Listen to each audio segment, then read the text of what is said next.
ہمارے چینل کو سبسکرائب کریں، ساتھ ہی بیل آئیکن کو کلک کریں اور آنے والا بیان سب سے پہلے سننے کے لیے بیان آپ فیس بک پر سن رہے ہیں تو پیج کو فالو ضرور کریں۔ شکریہ۔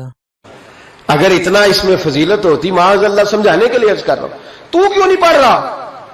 جو کام آپ کر رہے ہوتے ہیں، جو آپ کہہ رہے ہوتے ہیں، جب تک آپ روح کے ساتھ، اور یہ یاد رکھیں لفظوں کا اثر نہیں ہوتا۔ اقبال سے کہا کسی نے کہ یار میں بڑی تقریریں سنتا ہوں، فلانے کی بھی فلانے کی بھی فلانے کی بھی، سمجھ نہیں آتی، تو اقبال کہنے لگے جا کسی درد دل والے کے پاس جا کے بیٹھ، اور اس کے پاس جا کے بیٹھ جو تیرے سامنے لفظوں کا ہیر پھیر نہ کرے بلکہ اپنے اندر کا درد نکال کے تیرے آگے رکھے، جملوں کی کمی بیشی نہ کرے، الفاظ کا اتار چڑھاؤ نہ کرے، نعرے لگانے کے لیے اور نوٹوں کی جو ہے وہ واٹ کے لیے بات نہ کرے، بلکہ وہ ہم تو جائز ناجائز بھی نہیں دیکھتے، چلتا رہتا ہے سارا کچھ ہی، جا۔ اور پھر اقبال نے ایک فقرہ کہا جو بڑا خوبصورت ہے، اقبال کہنے لگے بات جو دل سے نکلتی ہے اثر رکھتی، بات جو دل سے نکلتی ہے اثر، اور اگلا فقرہ اس سے بھی کمال کہا، کہنے لگے پر نہیں طاقت پرواز مگر رکھتی ہے، اس کے پر نہیں ہوتے، وہ اڑتی نہیں، پر کوئی نہیں ہوتے، لیکن اللہ تعالیٰ اسے سارے زمانے میں عام کر دیتا ہے، وہ پرواز کرنے لگ جاتی ہے، پورے زمانے میں وہ ان لوگوں کے خیالات پھیل جاتے ہیں، ان کے نظریات پھیل جاتے ہیں۔ تو یاد رکھیں بچوں کو ہم لیکچر دیتے ہیں 1.5 گھنٹے کا، 2 گھنٹے کا، اس لیکچر کی بچوں کو ضرورت نہیں ہوتی۔ بچوں کو بات کرنی چاہیے 1-2، اور اس بات میں وزن ہونا چاہیے، اور آپ سب سے پہلے وہ جو آپ کہہ رہے ہو اس کا سب سے پہلے آپ نمونہ ہو، وہ چیز بچہ آپ کے کردار میں، آپ کی طبیعت میں وہ دیکھ چکا ہو۔ قرآن مجید سورہ لقمان کی آیت نمبر 17 ہے، حضرت لقمان اپنے بیٹے کو نصیحت کر رہے ہیں، باپ بیٹے کو نصیحت کر رہا تھا، باپ اپنے بیٹے کو سمجھا رہا تھا۔ میرے رب کریم کو باپ بیٹے کا سٹائل اتنا پسند آیا کہ اسے قرآن پاک میں بیان فرما دیا۔ کبھی باپ بیٹے کی گفتگو بھی کسی نے نقل کی ہے، باپ بیٹے کی گفتگو بھی کبھی کسی نے کتاب میں نوٹ کی ہے، لیکن مالک کو اتنا پسند آیا یارو، باتیں باپ بیٹے کی تھیں، اللہ نے قرآن پاک میں نازل فرما دی۔ یار اتنا خوبصورت تھا باپ بیٹے کا انداز تکلم دیکھیے، باپ بیٹے سے کہتا یا بنیا، اے میرے بیٹے، اے میرے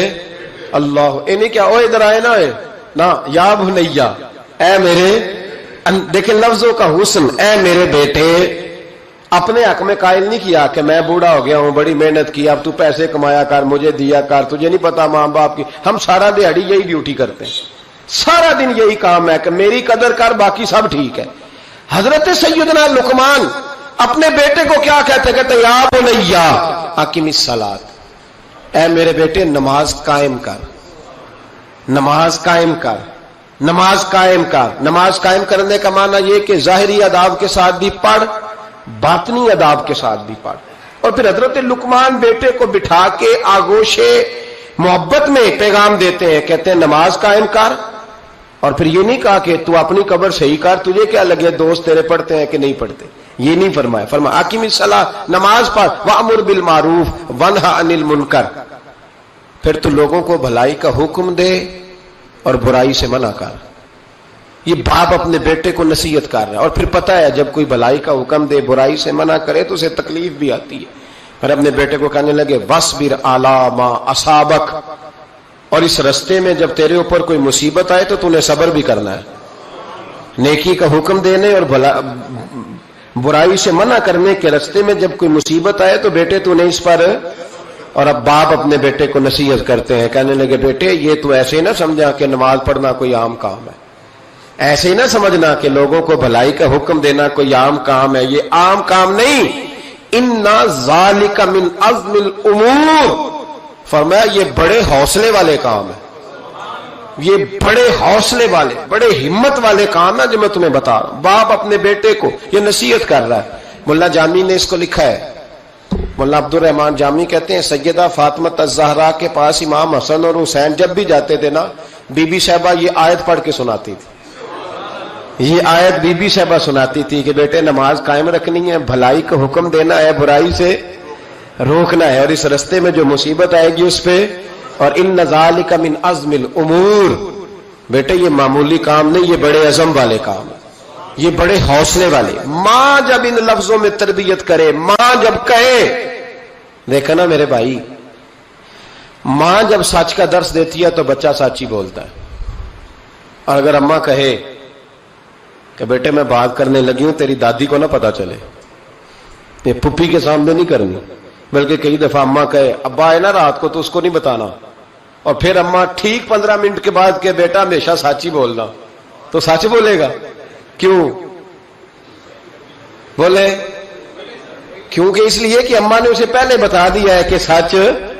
یہ بات کرنی نہیں کسی سے، میں کر رہی ہوں پر تو نے کسی سے نہیں کرنی، تو آپ نے 3 لیکچر تو اس کو جھوٹ کے دے دیے، اب اگر آپ اسے کہیں سچ بول تو وہ بولے گا۔ آپ نے خود کہا کہ بیٹے یہ ٹیلی فون اٹھا، اس بندے کے پیسے دینے، اس فون سن، اس کو کہنا کہ میرے ابا جی فون گھر میں بھول گئے۔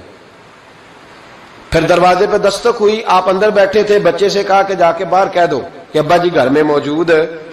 پھر آپ نے ٹھیک 1 گھنٹے کے بعد اس کو سچ کا لیکچر دینا شروع کر دیا، بولے گا سچ؟ وہ بھی پھر جائے گا نا جب اپنے دوست کے گھر، تو ٹیلی فون ابا جی کا آئے گا تو دوست کو دے کے کہے گا ابا جی سے کہے کہ وہ ٹیلی فون میرے پاس بھول گیا ہے، کیونکہ یہ آپ نے پٹی پڑھائی ہوئی ہے۔ یاد رکھیں، گھر کے اندر جب تک آپ کا کردار، آپ کا اخلاص، آپ کا درد، حضرت غوث پاک جیلانی پیر بعد میں بنے، عالم بعد میں، اگرچہ پیدائشی ولی تھے، لیکن غوث اعظم کہتے ہیں میں نے سبق استاد کے پاس بعد میں پڑھا، میں نے حضرت ابو سعید مخزومی کے ہاتھ پر بیعت بعد میں ہوا، خلافت بعد میں ملی، سارا کچھ بعد میں ہوا۔ پہلے دن جب گھر سے نکلا، ابا جی میرے وصال کر گئے تھے، کہتے ہیں میری ماں نے، سید زادی نے مجھے گود میں لیا اور میرا ماتھا چوم کے کہنے لگی عبد القادر ایک وعدہ میرے ساتھ کر، زندگی میں تیری زبان سے جھوٹ نہیں نکلنا چاہیے، تیری زبان سے جھوٹ ہے۔ اور غوث پاک فرماتے ہیں جب میری ماں میرے ساتھ یہ بات کر رہی تھی تو میری ماں رو رہی تھی، رو رہی تھی۔ کبھی رو کے بھی کسی نے نصیحت کی ہے بچوں کو؟ حضرت غوث اعظم رضی اللہ تعالیٰ عنہ فرماتے ہیں مجھ پر میری ماں کی بات طاری ہو گئی، طاری ہو گئی میری ماں کی بات۔ وہ میری ماں نے آنسوؤں کے اندر لپیٹ کر جو مجھے تحفہ دیا تھا نا سچ کا، وہ میرے ذہن پر، دل پر، روح پر چھا گیا۔ اور ڈاکو جب لوٹنے آئے تو 100 دینار کپڑوں میں سلا ہوا تھا، اور کبھی کسی نے ڈاکوؤں کو بھی بتایا کہ پیسے ہیں تو لے لو؟ یہاں تو شریعت بھی بڑی ساری گنجائش دیتی ہے کہ بچاؤ اپنا مال، لیکن غوث اعظم رضی اللہ تعالیٰ عنہ فرماتے ہیں ماں نے مجھے آنسوؤں میں لپیٹ کر دیا تھا، لپیٹ کر کے سچ بولنا ہے۔ تو مائیں عظیم ہو تو پھر بیٹے بھی عظیم ہی ہوتے ہیں، ماں عظیم ہو تو بیٹا بھی پھر عظیم ہی ہوتا ہے، لپیٹ کر سچ کا تحفہ دیا تھا۔ تو سیدنا غوث پاک فرماتے ہیں جب انہوں نے آ کے کہا نا کہ تیرے پاس کیا ہے، تو میں نے کہا 100 دینار ہے۔ اس نے جیبیں بھی کھولی، ہاتھ بھی کھولے، جوتے بھی اتارے، پگڑی بھی کھلوائی، کوئی شے نہ نکلی۔ تو کہتے ہیں وہ سردار کے پاس لے گیا، کہنے لگا سردار یہ عجیب بچہ ہے، کہتا ہے 100 دینار ہے، سارا ڈھونڈ لیا ملے نہیں، تو یہ جھوٹ بول رہا ہے۔ تو کہتے ہیں جب اس نے کہا نا جھوٹ بول رہا ہے، تو حضرت غوث اعظم کہتے ہیں مجھے جلال آیا، غصہ، میں نے کہا خبردار یہ بات نہ میرے ساتھ آج کے بعد کرنا، میں جھوٹ نہیں بولتا، یہ میرے قریب نہیں آ سکتا، خبردار۔ یہاں بچوں کو غصہ تب آتا ہے جب مرضی کا برگر نہ ملے، غوث اعظم کو غصہ کب آیا؟ خبردار سارا کچھ کر، آج کے بعد یہ لفظ نہ کہنا میں جھوٹ بولتا ہوں، عبد القادر جھوٹ نہیں بول سکتا، ہو ہی نہیں سکتا۔ اس نے کہا پھر بتا پیسے کدھر ہیں؟ تو حضرت غوث اعظم نے بٹن کھولے اور الٹ کر کے کرتا کہنے لگے میری ماں نے سیے تھے۔ 12 سال کے غوث پاک، ایک روایت ہے 14 سال، یہ ہم لوگ اس کو کہانی سمجھتے ہیں، کہانی نہیں بھائی، یہ واقعہ اگر تیرے میرے سامنے ہو تو اللہ کی عزت کی قسم کھاتا ہوں میں اور آپ بھی توبہ کر دیں، کیونکہ وہ واقعہ نہیں ہو رہا تھا، وہ کیفیات تھی، وہ طاری تھا سارا کچھ اس وقت۔ غوث اعظم رضی اللہ تعالیٰ عنہ کا یہ پیسے 14 سال یا 12 سال عمر مبارک ہے، ڈاکو اس کا سردار کہتا مجھے 22 سال ڈاکے مارتے ہو گئے تھے، اور 14 سال کا بچہ عشق لگا سی کھیڈا کھیڈ دی، 14 سال کا بچہ غوث اعظم نے پلٹ کے دکھا یہ پیسے۔ تو وہ ڈاکوؤں کا سردار کہتا ہے کہ پتہ نہیں مجھے کیا ہوا کہ بچے کے جذبات کس طرح کے ہیں، افکار کس طرح کے ہیں، خیالات کس طرح کے۔ کہتا کہ کہاں جا رہے ہو؟ کہا میں علم سیکھنے بغداد جا رہا ہوں۔ تو کہا بیٹا دنیا پیسے چھپاتی ہے تو نے بتایا کیوں؟ تو حضرت غوث اعظم نے پیسے اتار کے پھینکے، کہنے لگے پیسے تو رکھ، میں اس لیے بتا رہا ہوں کہ ماں سے وعدہ کر کے آیا ہوں کہ سچ بولوں گا، لے پیسے تجھے دے رہا ہوں۔ ڈاکوؤں کا سردار کہتا ہے بچے کی اتنی عمر نہیں جتنے مجھے پاپ کرتے سال گزر گئے، پر اس بچے کا ماں سے کیا ہوا وعدہ مجھے بدل گیا۔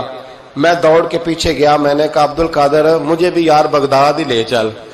کہا وہاں کیا کرنا ہے؟ کہا جس استاد کے پاس تو آگے بیٹھ کے پڑھے گا میں اس کے پیچھے بیٹھ جایا کروں گا، چلو بڑھاپے میں بھی کو رٹا لگا کے قرآن و سنت سیکھ جاؤں گا۔ تو کہتے ہیں تجھے کیا ہوا؟ کہنے لگے عبد القادر تو ماں سے کیا ہوا وعدہ نہیں توڑتا، میں رب سے کیے ہوئے وعدے توڑ رہا ہوں۔ بیان اچھا لگا ہو تو لائک کریں، شیئر کریں اور چینل کو زیادہ سے زیادہ سبسکرائب کریں۔